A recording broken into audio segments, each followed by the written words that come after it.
survived a cold and snowy winter. Forest living was not sustainable for Bonnie in the long term. The harsh winters were bad enough, but some local people considered her a pest and announced they would eat Bonnie if they could. The notion of this animal becoming a family's supply of steak was too much for Costin and the farm sanctuary staff who mounted a rescue. Twice, the rescuers set out from Watkins Glen at 3:30 a.m. to be at the breakfast spot where Bonnie met Becky at 6:30. Twice, Bonnie eluded capture.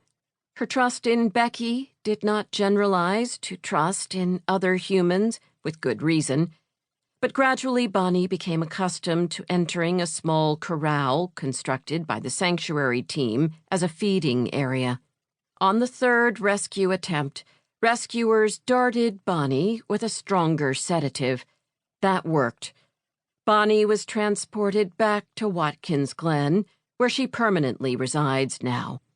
Gazing at Bonnie's body posture and facial expression that August day, I could see for myself what a presence she has. For so many of us who love animals, our dogs and cats, bunnies and ferrets, and snakes and fish are family members. We care for them through everyday acts of devotion to make their lives better.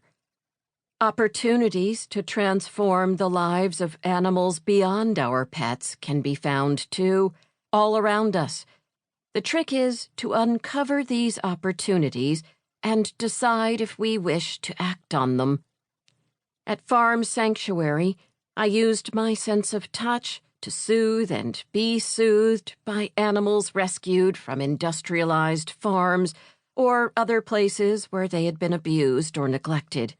For 2 hours, animals of species whose thinking and feeling capacities I had written about for years snuffled, shuffled, and walked up to me, or sometimes away from me, in a desire not to interact, as sanctuary residents are free to do.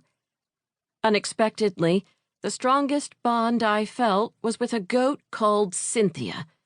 A goat of the La Mancha breed, Cynthia responded blissfully when I stroked her head, neck, and chin. She turned firmly into my hand as a signal that I should not, please, think of stopping. Her former life on a Hudson Valley farm had been rough. According to Farm Sanctuary, she had arrived lice-covered, anemic, weak, and quiet. Eventually, Cynthia recovered to become healthy, energetic, and in love with loving attention. Like the cow Bonnie and the calf Alexander Beans, who kindly did not mount me that morning, in Sanctuary, Cynthia has a life with a dual nature. She is recognized for the unique individual she is with all her moods, likes, and dislikes. Simultaneously, she is a symbol of the powerful effect that compassionate action has on animal lives. One morning, just after Christmas 2017, 13 elk fell through the ice into 8 feet of frigid water in a reservoir near the Alpine Feed Ground, not far from Jackson, Wyoming. Morning commuters saw the herd suddenly go under.